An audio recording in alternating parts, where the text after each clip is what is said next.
Haciendo Extra por Extra Radio. Muy buenas tardes, bienvenidos a esta emisión de Haciendo Extra de hoy, miércoles 21 de mayo del año 2025.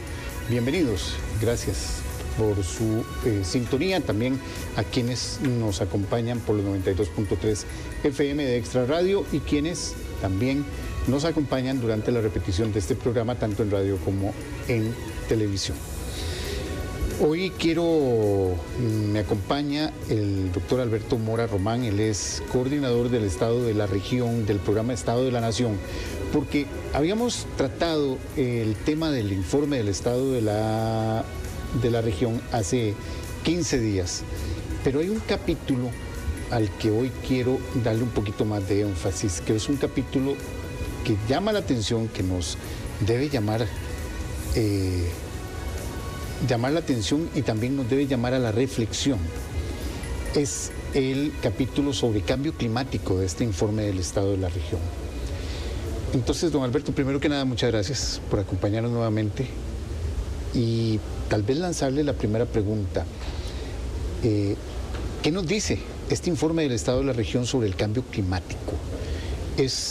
Mucha gente lo considera el cambio climático como una situación ideológica, o realmente ya estamos viviendo y enfrentando cambios muy susceptibles, muy fuertes, que si no los atajamos ya, podemos enfrentar una situación tremenda a futuro a nivel regional.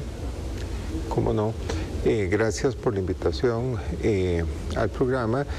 Ciertamente el cambio climático es una de esas dinámicas determinantes de nuestras posibilidades de desarrollo humano sostenible, que en una región tan pequeña como Centroamérica trasciende las fronteras entre los países y en menor o mayor medida nos afectan a todos.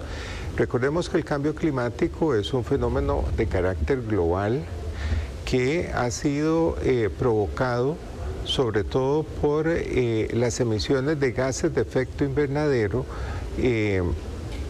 generadas por los países más grandes, más industrializados del mundo. Y aunque nosotros ciertamente tenemos responsabilidad en estas emisiones, pues nuestro aporte es muy parecido al tamaño de nuestro territorio y considerablemente más pequeño que el de esas regiones o esos países. Pero bueno, lo cierto es que la evidencia internacional señala a Centroamérica como uno de los puntos calientes más vulnerables del mundo a sufrir los efectos de ese fenómeno, que tiene que ver, por un lado, con nuestra ubicación geográfica, con las características de nuestro territorio, el estar tan cerca de dos grandes océanos, con una cadena montañosa en el centro, con variaciones de altitud muy importantes en un territorio pequeño. Y de hecho, Centroamérica ha sido históricamente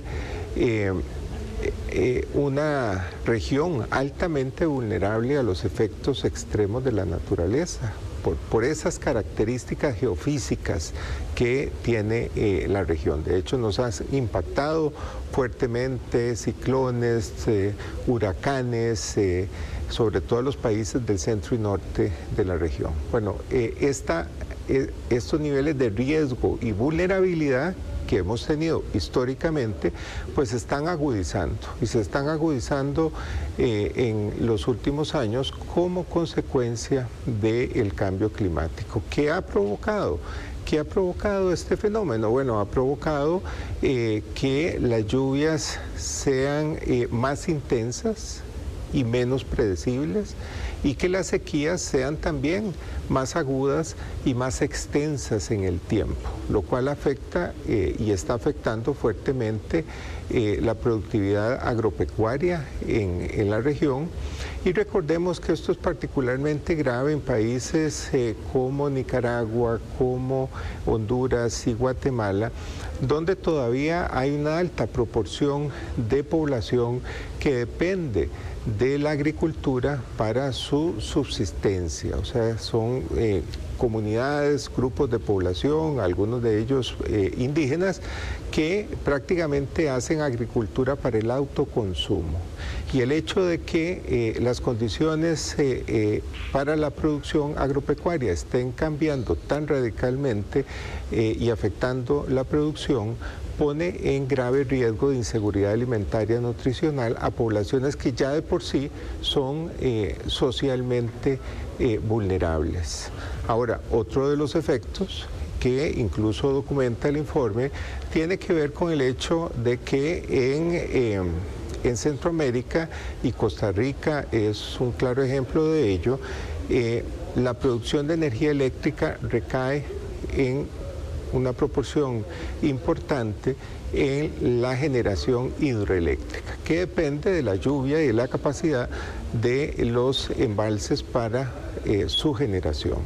Y bueno, ya en Costa Rica y también en otros países de la región estamos teniendo problemas de generación de energía hidroeléctrica producto de la disminución en los niveles de los embalses que son los que permiten la producción de este tipo de energía. Esto para ponerle dos ejemplos.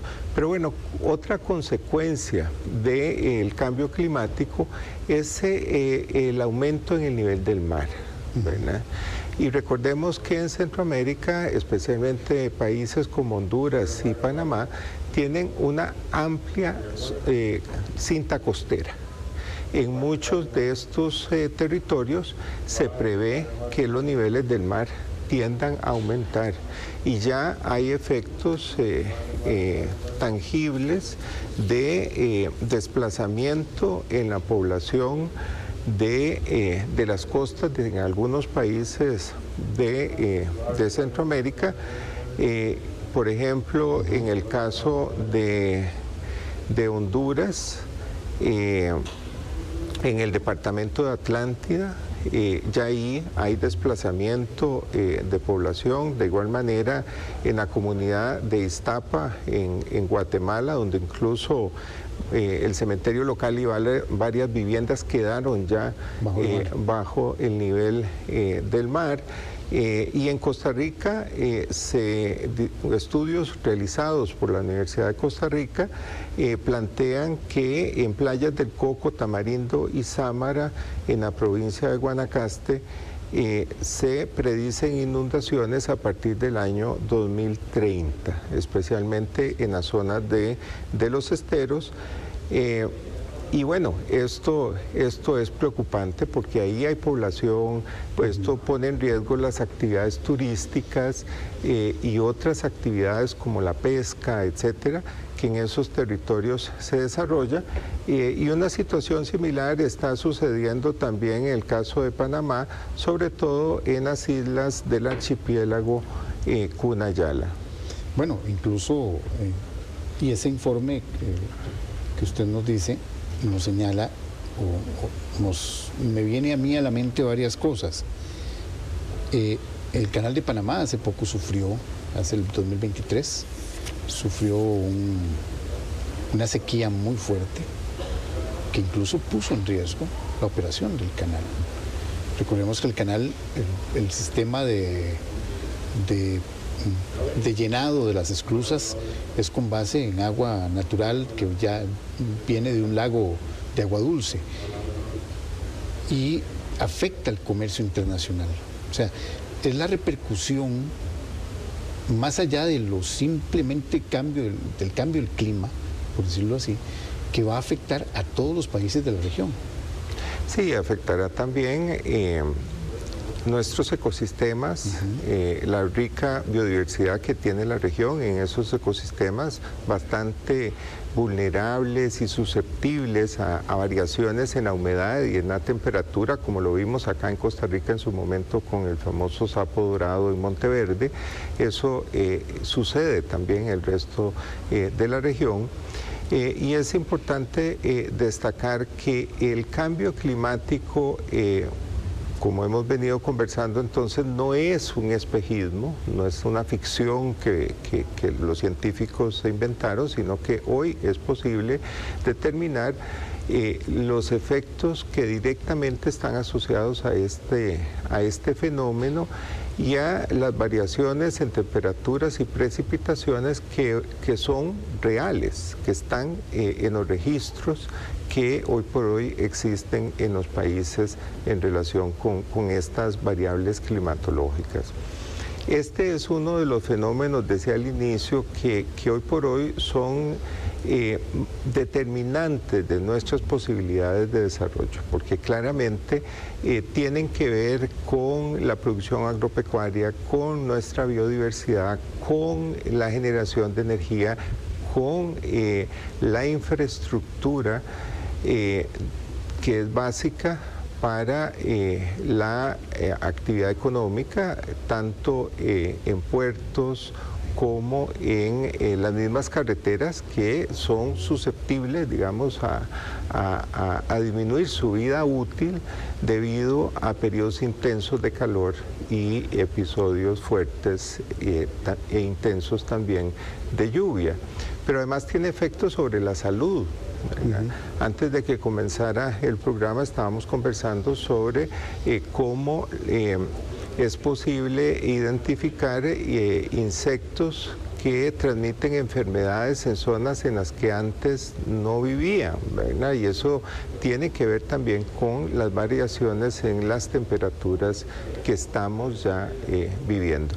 Y bueno, quizás llamar la atención que, bueno, para enfrentar este fenómeno que claramente, como mencioné al inicio, tiene carácter global, nuestros pequeños países tienen márgenes muy reducidos de maniobra para disminuir las emisiones globales de gases de efecto invernadero, y la prioridad nuestra debe ser la adaptación. O sea, cómo en las condiciones que se prevé que vamos a tener que vivir, producir en las próximas décadas, es posible hacer un conjunto de ajustes, de modificaciones para mitigar el efecto de este fenómeno sobre nuestros países, sobre la región, sobre las actividades productivas, agricultura, energía, incluso sobre la vida misma en las ciudades.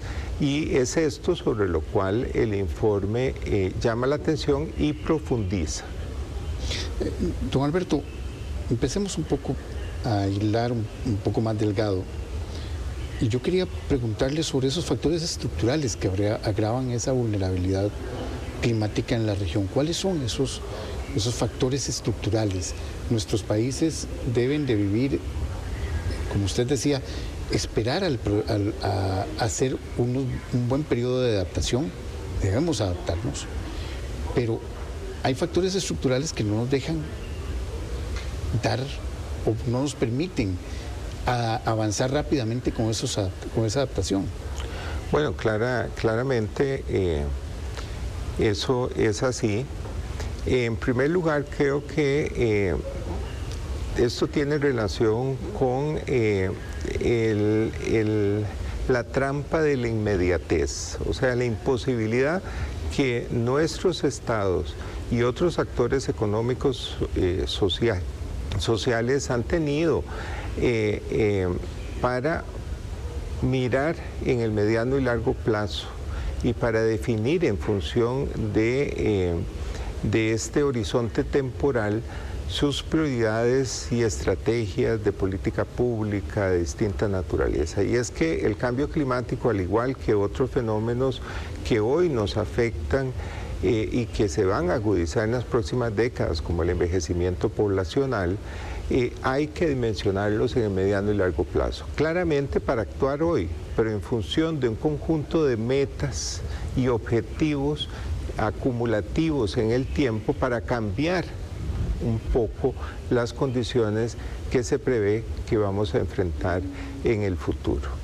Y en materia de adaptación hay algunos elementos claramente, como usted mencionaba, estructurales, además de esta inmediatez en la definición de nuestras acciones, sin considerar el mediano o largo plazo, está también la construcción social del riesgo y la vulnerabilidad, que tiene que ver con el hecho de que en nuestros países hay todavía amplios sectores de la población que viven en condiciones de pobreza, lo cual los hace socialmente mucho más vulnerables a sufrir los efectos de fenómenos hidrometeorológicos extremos, porque usualmente estas personas pobres además viven en zonas de alto riesgo, a la orilla de los ríos o en zonas susceptibles a deslizamientos, que en episodios de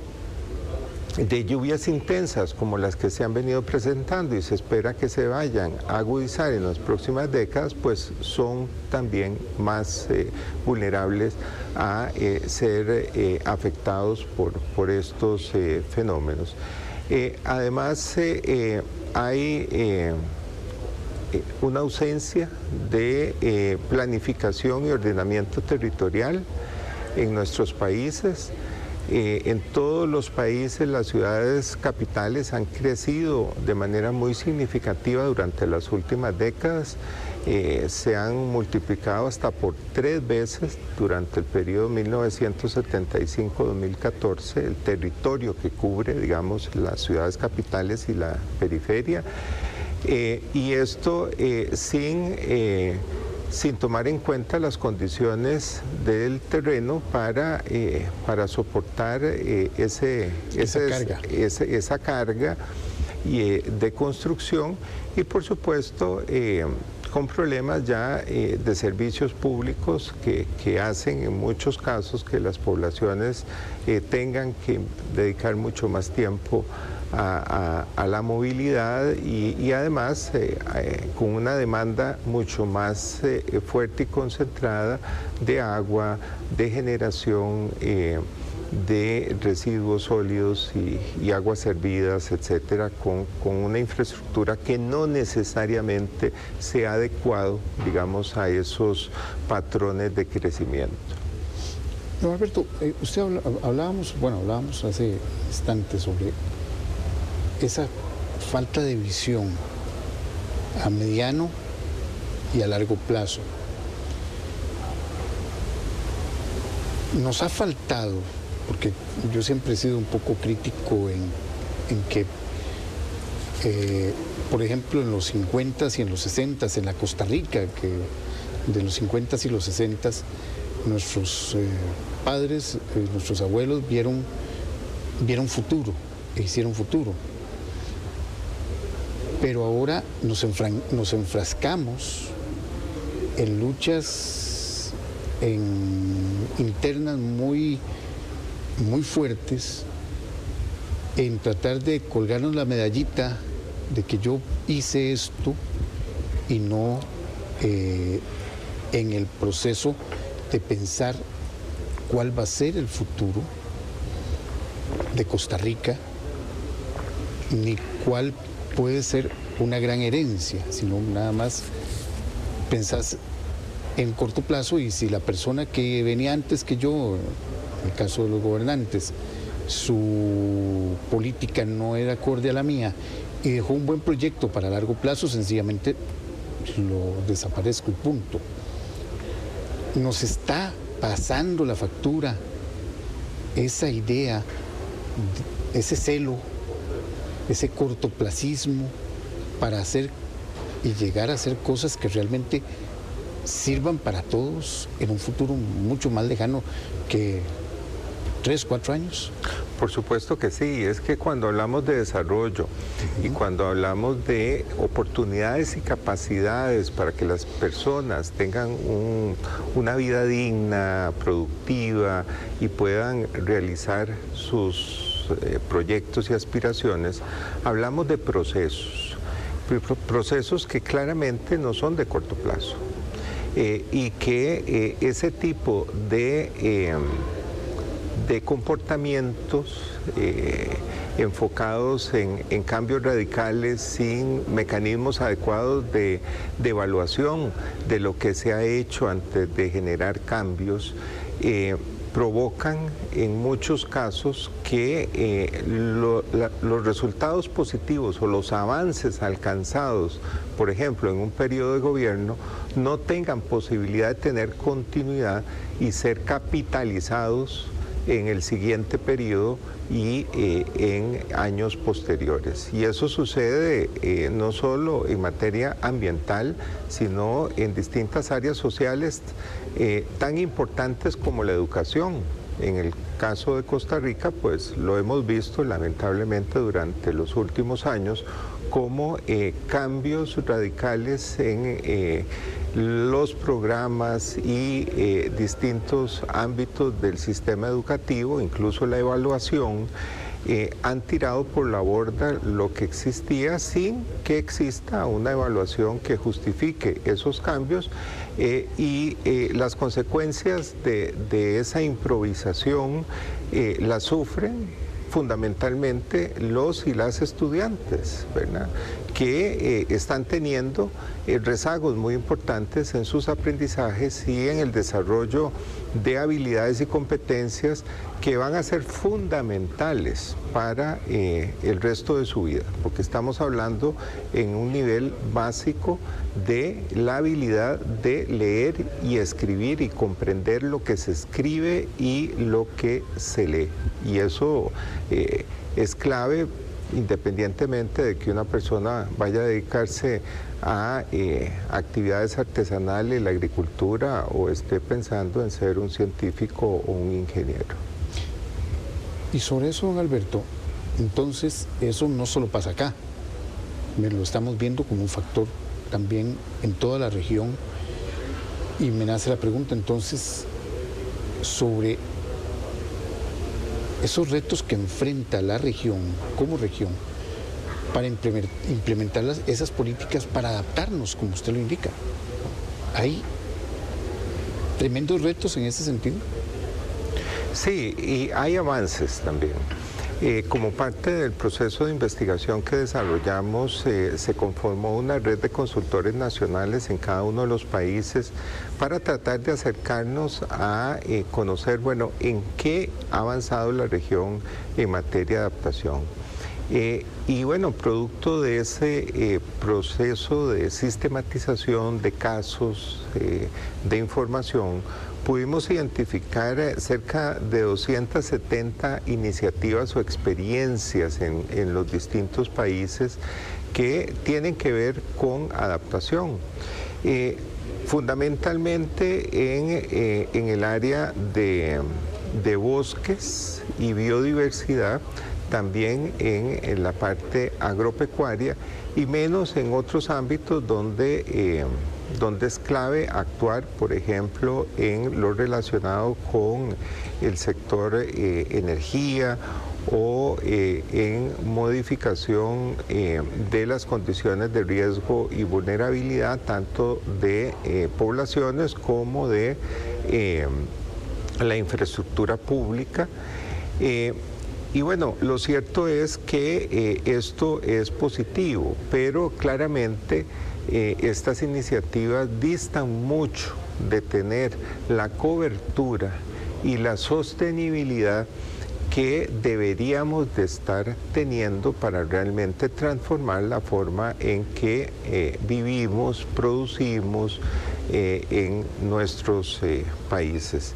El Estado es importante, ha estado presente en la mayor parte de esas iniciativas, junto con otros actores como organizaciones de la sociedad civil, sectores empresariales, las mismas comunidades, pero hay un factor de riesgo muy importante y es que la mayor parte de esas iniciativas han sido ejecutadas con un aporte importante de la cooperación internacional. Y eso ha hecho que en la mayor parte de los casos concluya el proyecto de cooperación, se acaben los recursos y entonces no haya posibilidad de que tengan continuidad. Y en las condiciones actuales donde la cooperación internacional global para nuestros países ha sufrido, digamos, un recorte muy significativo de casi 3/4 partes si consideramos el aporte que hace los Estados Unidos y el Banco Interamericano de Desarrollo, pues los recursos disponibles para hacer adaptación entonces son hoy por hoy todavía más escasos de lo que eran en el pasado. Entonces, adaptarse también cuesta caro, podría costarnos mucho más caro también. Adaptarse requiere invertir, ¿verdad? Requiere invertir porque se requiere, por ejemplo, en el caso de la agricultura, incorporar mayor tecnología a la producción, el cultivo de invernaderos o generación de producción agrícola con riego para optimizar el uso del agua y evitar, digamos, las variaciones en productividad que se asocian a cambios en los patrones de lluvia, ¿verdad? Y todo eso implica dinero, ¿verdad? En las comunidades con altos niveles de exposición a desastres, de riesgo y vulnerabilidad a desastres, pues probablemente sea necesario invertir en infraestructura, en diques, en dragado de los cauces de los ríos, en una mejor canalización de las aguas fluviales, etcétera, y todo eso implica inversiones, ¿verdad? Entonces, aquí lo que quisiera llamar la atención es que efectivamente hay un reto, ¿verdad? Un reto no solo en diseñar las acciones que debemos implementar en los distintos sectores y territorios para lograr la adaptación, sino también un reto en canalizar las inversiones necesarias para realizar esos proyectos de adaptación.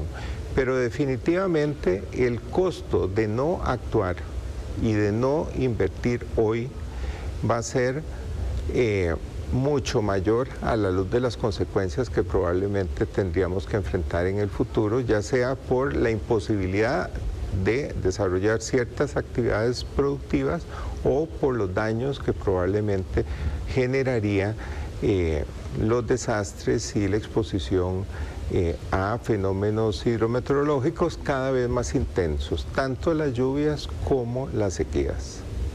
Alberto, vamos a hacer una pausa, son las 4 de la tarde con 29 minutos, vamos a hacer una pausa y al volver a hablar un poco sobre esas proyecciones climáticas que ustedes han identificado en este informe,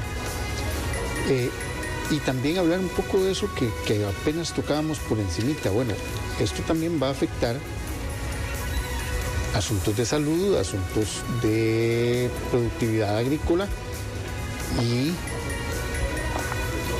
qué se puede, qué soluciones podemos encontrar entre todos. Ya regresamos aquí a una emisión más de Asiento Extra.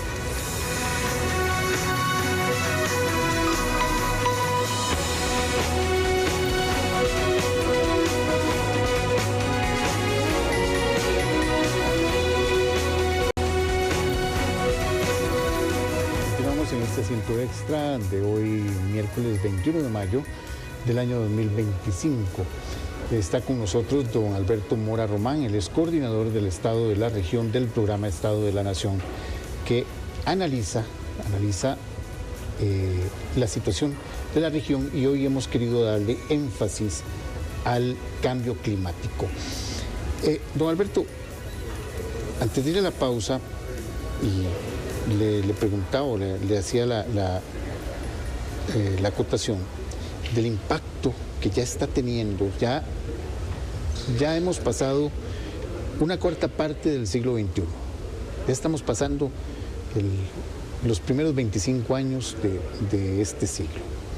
Y hay proyecciones que ustedes hacen que a uno se le puede parar el pelo, de decir que la temperatura podría variar de forma importante para finales de siglo. No lo vamos a ver, nosotros, pero lo que hagamos ahora va a repercutir en ese final de siglo. Definitivamente. De acuerdo con las proyecciones científicas, la temperatura hacia finales de siglo en promedio variaría en nuestra región entre 2 y 4 grados centígrados. Y al ser un promedio, quiere decir que habrá algunos territorios en los cuales esas variaciones pudieran ser incluso mayores a estos límites. Esto es importante tomarlo en cuenta porque definitivamente el cambio climático es uno de los fenómenos que nos obliga a actuar en distintos niveles. Hay un conjunto de acciones que es clave que podamos promover e impulsar a nivel nacional. Pero hay otro conjunto de acciones que es fundamental poder implementar respondiendo a las características y distintas realidades que enfrentan los territorios a nivel subnacional, ¿verdad? Porque es en esos territorios, dadas las condiciones de cobertura forestal, de altitud, de pendientes en el suelo, que se termina de configurar las condiciones de riesgo y vulnerabilidad a sufrir los efectos de este fenómeno. Además, es en los territorios donde podemos identificar cuál es el tipo de ocupación que se está dando, cuáles son las actividades productivas, cuáles son los recursos naturales que existen y los ecosistemas que existen en esos territorios y en qué medida esa configuración de actividades permite contener o mitigar el riesgo o lo exacerba, ¿verdad? Entonces, hay medidas que es necesario pensar, diseñar e implementar en función de esas realidades tan diferentes que podemos encontrar en los distintos territorios a lo interno de nuestros países. Estamos hablando de acciones en agropecuarias, en el agro, acciones en ciudades, en transporte, en contaminación. ¿A qué debemos ponerle el foco en este momento?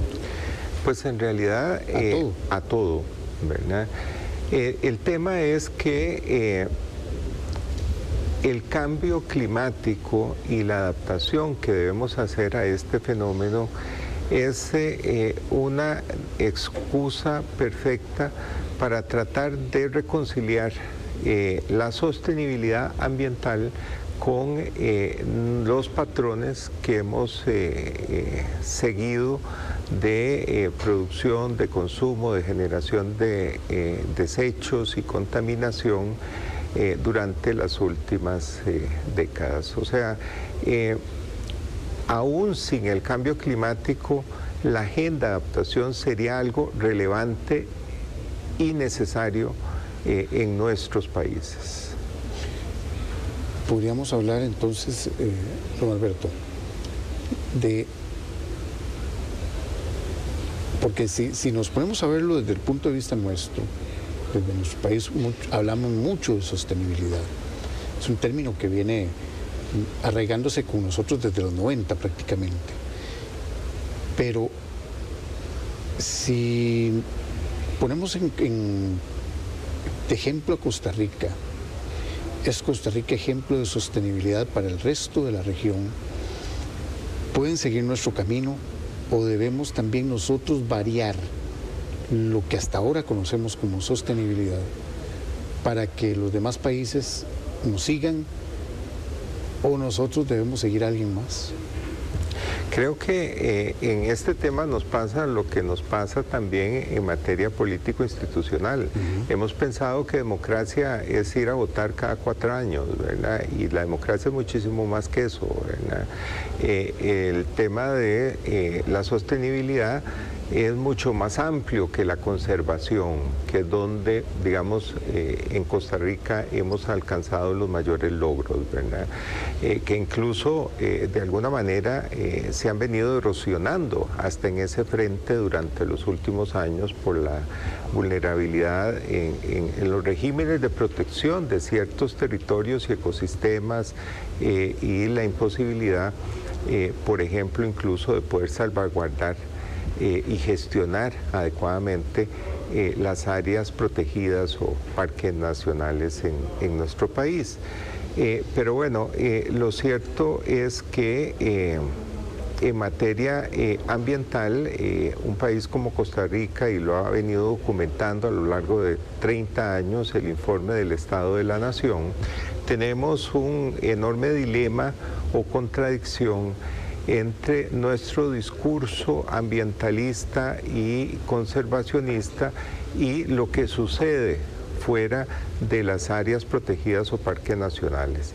Y es que nuestros patrones de transporte público, de consumo de energía, de crecimiento urbano, de generación de residuos sólidos y de aguas servidas, de tratamiento de esos residuos, son absolutamente contradictorios a esa imagen que hemos de alguna manera vendido a nivel internacional y que nos ha generado, hay que decirlo, importantes réditos. Pero bueno, a propósito del cambio climático, quisiera mencionar que Costa Rica, sobre todo en la parte norte de nuestro país, la provincia de Guanacaste, es parte de lo que se conoce como el corredor seco centroamericano. Y es una franja que recorre la región hasta Guatemala, donde se concentra la mayor parte de la población y las actividades productivas de los países. Y es en ese corredor seco donde los efectos del cambio climático están siendo más agudos, ¿verdad? Entonces está en enorme riesgo no solo la disponibilidad de recurso hídrico para las poblaciones que viven en esos territorios, sino las actividades productivas de distinta naturaleza que en esos territorios se desarrollan. Y bueno, uno de los indicadores elaborados para este informe es el índice de aridez, que se calculó a nivel municipal para toda la región. Este índice de aridez combina las variaciones en temperaturas con las variaciones en precipitaciones, o sea, incluye los dos componentes. Y lo que nos plantea es que la afectación de los municipios en los países producto de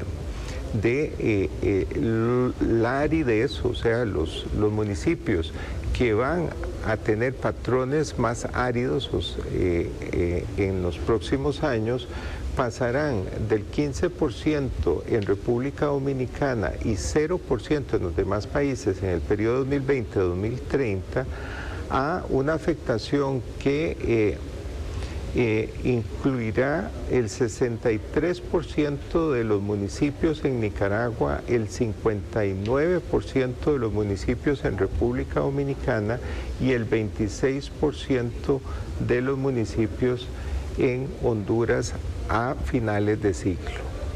Esa es la magnitud de la afectación.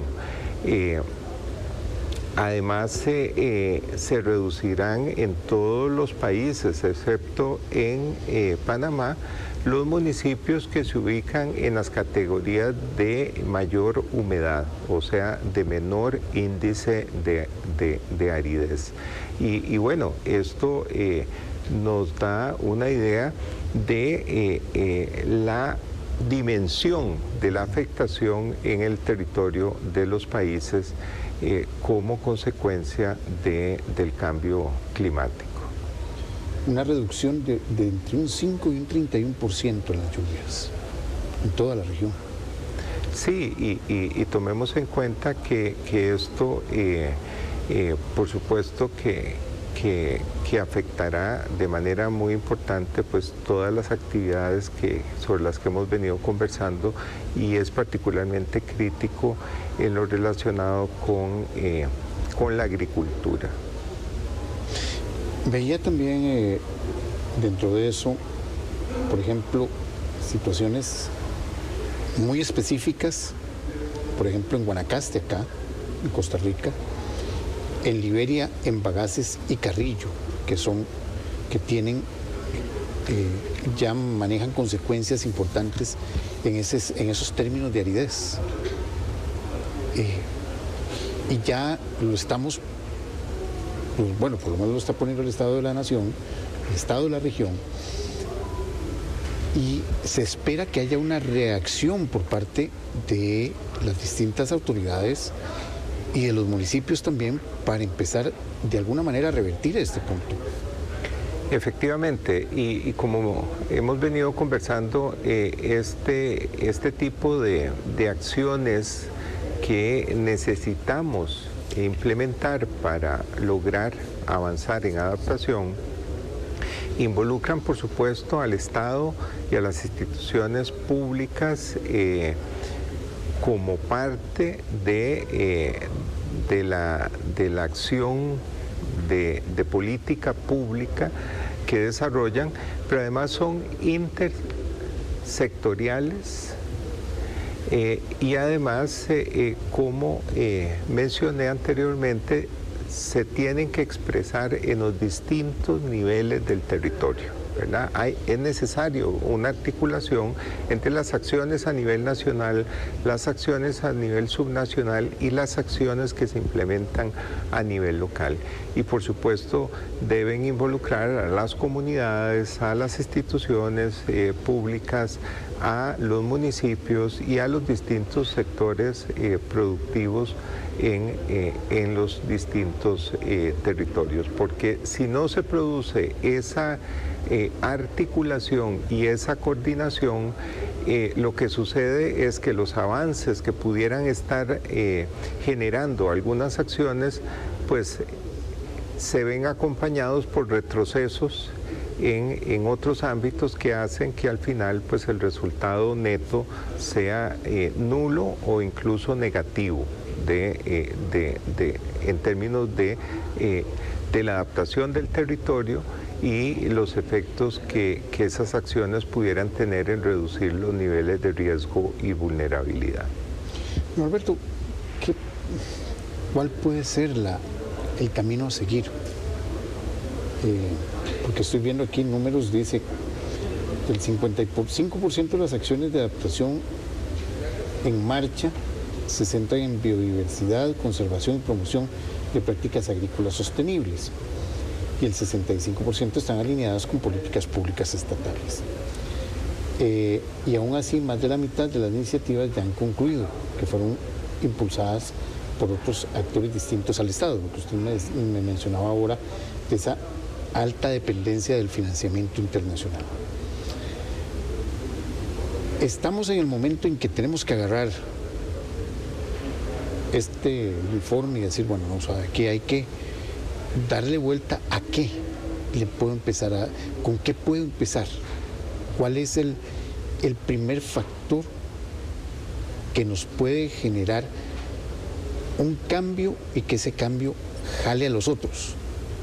¿Cuál puede ser ese primer factor? Bueno, como parte de la investigación que realizamos, fuimos a buscar y analizar buenas prácticas internacionales en materia de adaptación. O sea, ¿qué han hecho otros países, otras regiones del mundo que, al igual que Centroamérica y República Dominicana, enfrentan altos niveles de riesgo y vulnerabilidad al cambio climático y necesitan adaptarse, ¿verdad?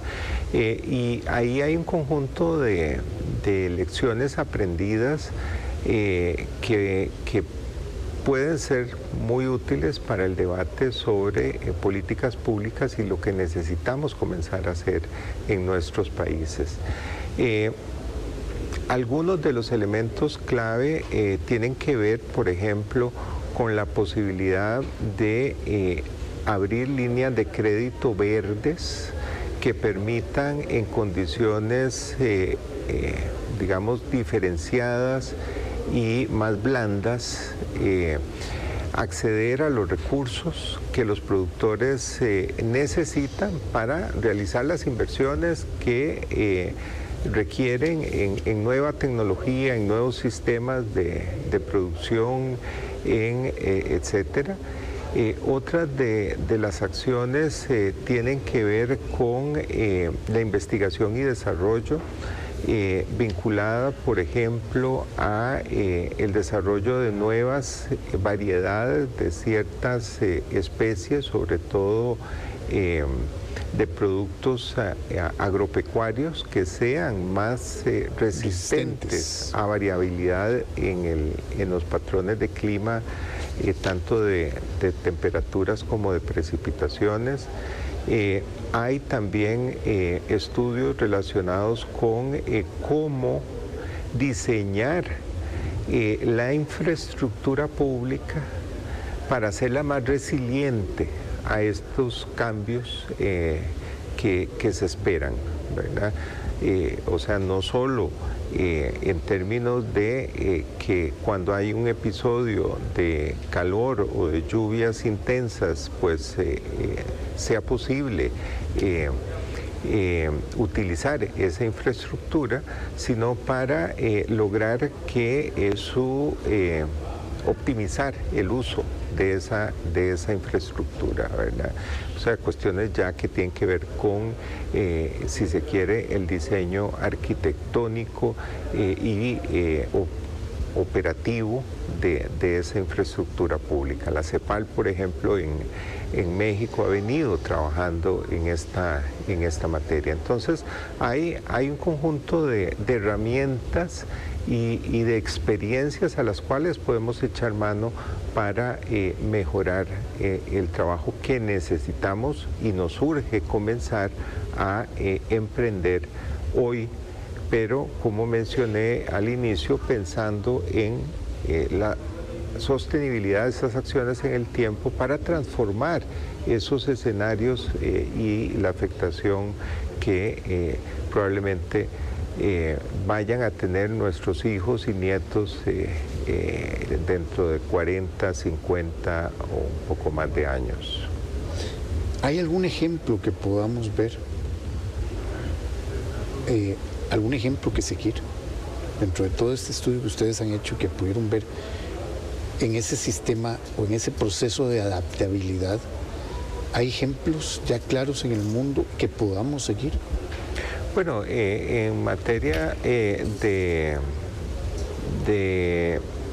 agricultura, es claro cómo no solo la producción con más tecnología y con sistemas de riego, etcétera, ha funcionado, ¿verdad?, para hacer viable esa actividad en territorios en los cuales se están dando cambios muy importantes en los patrones de precipitaciones, pero también la combinación de cultivos, la agroforestería, la combinación de agricultura y mejoramiento en la cobertura forestal, todo el tema de reforestación de cuencas hidrográficas es fundamental. En fin, hay un conjunto de acciones que podemos emprender, que incluso Costa Rica en el pasado ha adoptado y que ha alcanzado, digamos, importantes resultados. El aumento en la cobertura forestal que ha tenido Costa Rica durante las últimas décadas ha sido muy importante, y esto nos ayuda a ser más resilientes a los efectos de este fenómeno.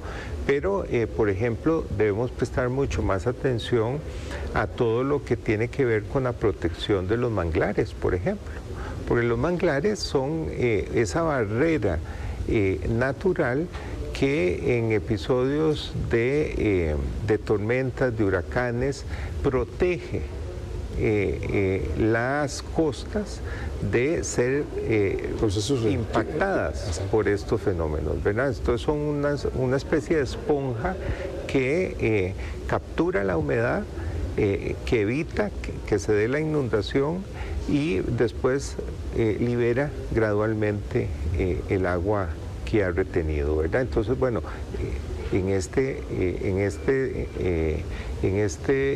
escenario de que se va a agudizar la afectación por el cambio climático, pues ponerle atención a los manglares, a su protección, incluso a su recuperación es fundamental, sobre todo en las zonas marino-costeras donde se prevé que habrá un incremento en el nivel del mar.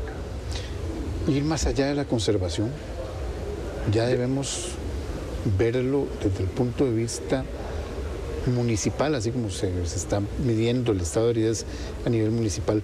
Debemos verlo desde el punto de vista municipal, ir más allá de la conservación y realmente tomar algún tipo de medida más restrictiva en cuanto a consumo.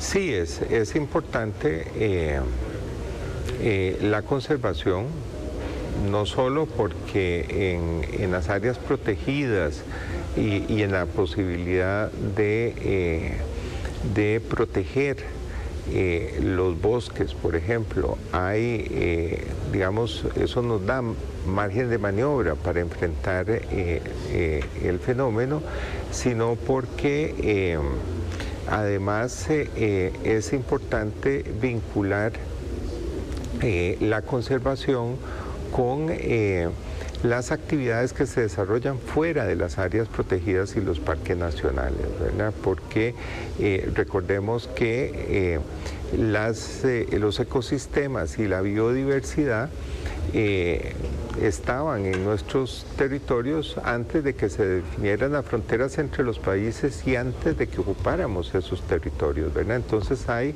que generar, por ejemplo, corredores que permitan la movilidad de especies entre los distintos territorios que son protegidas, las áreas protegidas o los parques nacionales. Y esto tiene mucho que ver con las actividades que se desarrollan fuera de las áreas protegidas. Lo que hemos visto, incluso a partir de investigaciones previas realizadas en el estado de la región, es que cada vez son mayores los conflictos socioambientales en nuestros países, que evidencian con mucha claridad las presiones que están sufriendo esas áreas protegidas y los recursos naturales que existen en esas áreas protegidas y que más bien nos alertan sobre patrones insostenibles, absolutamente depredadores de los recursos y del ambiente que hoy por hoy están teniendo lugar en los distintos países de la región. Y me refiero desde la construcción de represas hidroeléctricas en zonas que no son aptas, o que van a generar una afectación muy importante aguas abajo en la posibilidad de que se desarrollen actividades productivas y de distinto tipo en muchas comunidades, hasta proyectos altamente contaminantes como pudieran ser la industria minera extractiva que se está generando en varios países. Alberto, ya una última reflexión. ¿Estamos en el punto de inflexión? ¿Podemos recuperar lo perdido para evitar esas consecuencias negativas para finales de siglo? ¿O el tiempo perdido dicen que hasta los santos lo lloran? Ya deberíamos ir más bien pensando en ese proceso de adaptación completo para adelantarnos a que esto va a cambiar definitivamente. Creo que el informe llama la atención sobre este tema, como mencioné, sobre el tema del envejecimiento, incluso sobre la contención del retroceso político institucional que hoy por hoy han tenido los países. Y en todos los casos el informe señala que tenemos margen de maniobra, que hay posibilidad de mejorar si modificamos el rumbo hoy. Y sobre todo si emprendemos acciones, muchas de ellas articuladas, coordinadas entre los países y entre distintos actores y sectores sociales, institucionales, etcétera, en cada uno de los países.